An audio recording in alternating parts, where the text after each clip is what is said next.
Binomial theorem के 3 parts complete कर लिए हैं। आज हम स्टार्ट करेंगे पार्ट 4। उसमें हम डिस्कस करेंगे डिफरेंट टाइप ऑफ क्वेश्चंस। तो देखो a plus B raise to power n, इसकी एक्सपेंशन क्या लिखवाई थी? NC0 a raise to power n minus 1 b raise to power 0 plus NC1 a raise to power n minus 1 b raise to power 1 plus NC2 a raise to power n minus 2 b square plus so on up to NCn a raise to power 0 b raise to power n।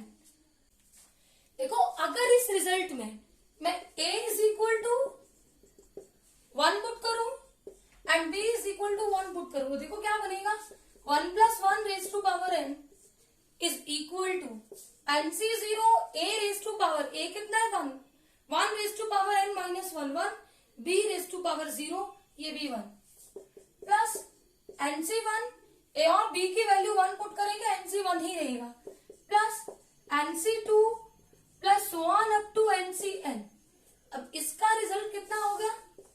NC0 plus NC1 plus NC2 plus NC3 plus so on up to NCn is equal to 2 raise to power n। Important result. अब देखो अगर मुझे यहां से NC0 की value कितनी होती है? 1, NC1 plus NC2 plus NC3 plus so on up to NCn, इसकी वैल्यू चाहिए हो तो 2 raise to power n minus 1। यहां से NC0 की वैल्यू 1 इधर शिफ्ट कर दी, माइनस 1 हो गया। अब अगर हमें चाहिए हो NC0 NC1 plus NC2 plus NC3 plus so on up to NCn minus 1, NCn की वैल्यू कितनी होती है? 1, उसको उधर शिफ्ट करो तो इसका रिजल्ट भी कितना आ गया? 2 raise to power n minus 1। Important result है। अब अगर हमें वैल्यू चाहिए हो NC1 NC2 NC3 plus so on up to NCn minus 1, तो देखो कौन कौन से टर्म्स नहीं आए? एक तो NC0 भी नहीं आया और NCn भी नहीं आया। इसकी वैल्यू 1, इसकी वैल्यू 1, 1 प्लस 1 2 और 2 राइट हैंड साइड में क्या हो जाएगा? नेगेटिव, तो 2 raise to power n minus 2। ये तीनों ही रिजल्ट इंपॉर्टेंट है। अब यहां पे हम बात करेंगे a minus b whole raise to power n, इसके एक्सपेंशन की बात करेंगे। इसकी एक्सपेंशन क्या है?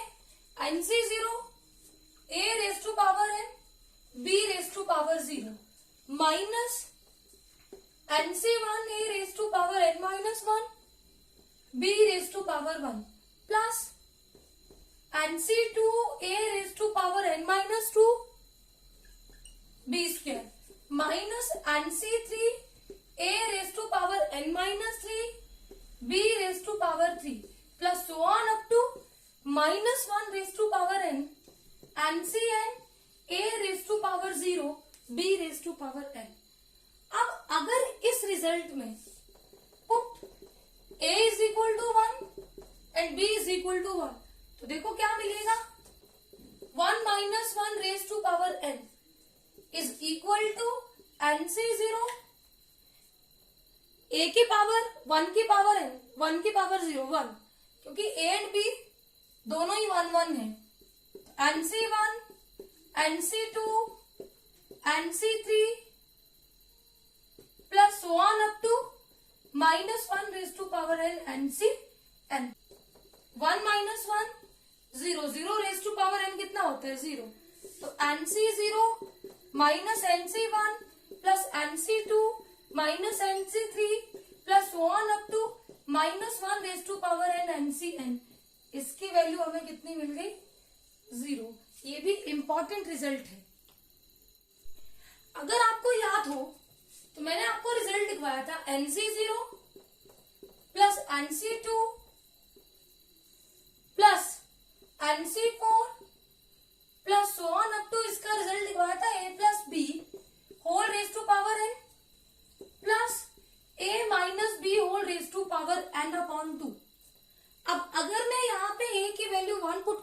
बी की भी वैल्यू 1 पुट कर दो तो देखो ये क्या बनेगा, NC0 plus NC2 plus NC4 plus 1 up to 1 plus 1 2 raise to power n plus 1 minus 1 0 raise to power n, वो कितना हो जाएगा 0 अपॉन 2।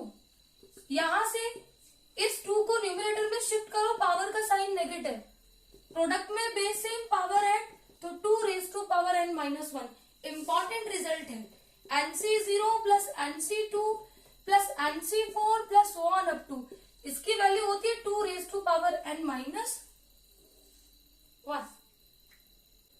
अब अगर हम बात करें NC1 plus NC3 plus NC5 plus 1 up to, इसका रिजल्ट क्या लिखवाया था, a plus b whole raise to power n minus a minus b whole raise to power n upon 2। Again यहाँ पे हम पुट करेंगे, put a is equal to 1, b is equal to 1, NC1 plus NC3 plus NC5 plus 1 up to, इसकी value बनेगी 1 plus 1 2 raise to power n,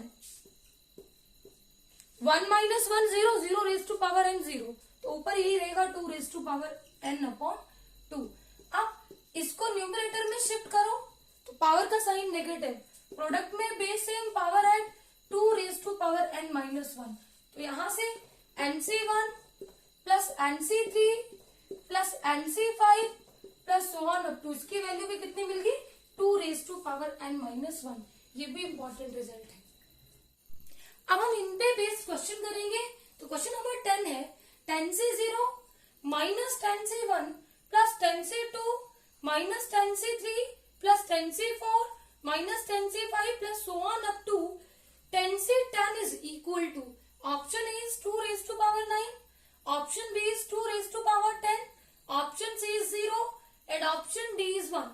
देखो अभी पीछे हमने रिजल्ट लिखा NC0 minus NC1 plus NC2 minus NC3 plus so on up to minus 1 raised to power n, NCn is equal to, इसकी value होती है 0, तो ऑप्शन सी इज करेक्ट।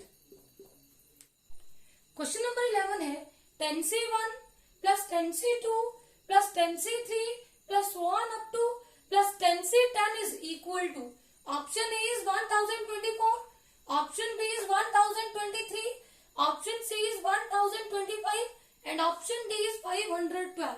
तो देखो NC1 plus NC2 plus NC3 plus 1 up to NCn that is equal to, इसकी value कितनी लिखवाई थी 2 raise to power n minus 1। अब यहाँ पे n के प्लेस पे क्या है 10, तो 10C1 plus 10C2 plus 10C3 plus 1 up to 10C10, इसकी वैल्यू आएगी 2 रेज टू पावर 10 माइनस 1। तो 2 रेज टू पावर 10 कितना होता है 1024 माइनस 1, कितना हो गया 1023। Option B is correct. Question number 12 है 10C1 plus 10C3 plus 10C5 plus so on up to 10C9 is equal to, option A is 1024, option B is 1023, option C is 511 and option D is 512। तो देखो result मैंने आपको लिखवाया था NC1 plus NC3 plus NC5 plus so on up to, इसकी value कितनी लिखवाई थी 2 raise to power n minus 1।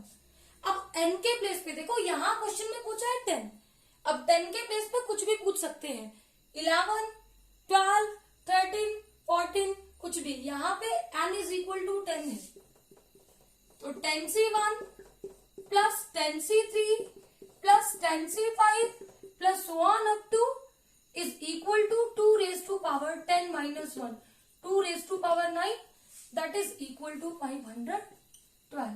option D is correct। Question number 13 है 7C0 plus 7C1 plus 7C1 plus 7C2 plus 7C2 plus 7C3 plus so on up to 7C6 plus 7C7 is equal to, option A is 256, option B is 254, option C is 128 and option D is 126। देखो हमारे पास result है NCR plus NCR minus 1 is equal to N plus 1 C R. ये R और R minus 1, एक बड़ा और एक छोटा, इसमें से बड़ी वैल्यू लेते हैं। तो 7C0 plus 7C1, 7 plus 1 8C1 plus 8C2 plus 8C3 plus 1 up to last कितना आएगा 8C7 इज इक्वल टू, इसकी वैल्यू हमसे पूछी है। तो देखो रिजल्ट आपको लिखवाया था NC1 plus NC2 plus NC3 plus 1 up to NCn minus 1। इसका रिजल्ट था 2 raise to power n minus 2। यहां से मिसिंग है एक 8C0 और लास्ट 8C8, तो वैल्यू आएगी 2 raise to power n minus 2। अब n कितना है, n is equal to 8, 2 raise to power 8 minus 2, और 2 रेज टू पावर 8 कितना होता है 256 minus 2 254। Option B is correct. Question number 14 है summation R varies from 0 to 9, 19C r is equal to, option A is 2 raised to power 18, option B is 2 raised to power 18 minus 1, option C is 2 raised to power 19 plus 1 and option D is 2 raised to power 18 plus 1। तो देखो summation R varies from 0 to 9, 19C r, ये बनेगा 19C0 plus 19C1 plus 19C2 plus 1 up to 19C9। यहां तक का सम पूछा है। अब देखो 19C0 से तो स्टार्ट हो गया, लेकिन 19C9 पे क्या हो गया, स्टॉप। तो कोई भी स्टैंडर्ड रिजल्ट नहीं बन रहा। अगर मैं इस वैल्यू को x मान लू, NCR is equal to NCn minus R के इक्वल होता है, तो इसी रिजल्ट को मैं क्या लिख सकती हूँ 19Cn minus R, 19 plus 19C18 plus 19C17 plus 1 up to 19C10। Adding 1 and 2, इन दोनों को ऐड कर दो, x plus x 2x is equal to 19C0 plus 19C1 plus 19C2 plus 1 up to 19C9। अब यहां से स्टार्ट करेंगे 19C10 plus 19C11 और ऐसे ही चलता रहेगा 19C19 तक। यहां तक का रिजल्ट बनेगा 2 रेज टू पावर n, और n कितना है 19, 2 रेज टू पावर 19। 2x की वैल्यू आ गई 2 रेज टू पावर 19, x कितना आ गया 2 रेज टू पावर 19 अपॉन 2। इसको न्यूमरेटर में शिफ्ट करो, पावर का sign negative, 2 raise to power 19 minus 1 2 raise to power 18। Option A is correct. Question number 15 है find the sum of the coefficients of first 5 terms of the expansion x plus Y whole raise to power 9 is. Option A is 2 raise to power 9, option B is 2 raise to power 9 minus 1, option C is 2 raise to power 8 and option D is 2 raise to power 8 minus 1। देखो first 5 coefficients NC0 plus NC1 plus NC2 plus NC3 plus NC4, ये होते हैं first 5 coefficients. n कितना है 9, तो 9C0 plus 9C1 plus 9C2 plus 9C3 plus 9C4, ये है हमारे पास सम ऑफ फर्स्ट 5 कोएफिशिएंट्स। तो यहाँ भी कोई स्टैंडर्ड रिजल्ट नहीं बनेगा, इसको मैक्स मानेंगे and we know that NCR is equal to NCn minus R. यहां से ये बनेगा 9C9 9C8 plus 9C7 plus 9C6 plus 9C5। Adding 1 and 2, इन दोनों को ऐड करके क्या बनेगा x plus x 2x, 9C0 plus 9C1 plus 9C2 plus 1 up to last कितना है 9C9। इसका रिजल्ट आएगा 2 रेज टू पावर n, और n कितना है 9। अब यहां से हमें चाहिए x, तो 2 रेज टू पावर 9 को 2 से डिवाइड कर दो, तो रिजल्ट आएगा 2 raise to power 8। Option C is correct. I hope ये सारे क्वेश्चंस आपको अच्छे से क्लियर होंगे। Please subscribe my channel for new videos. Thank you.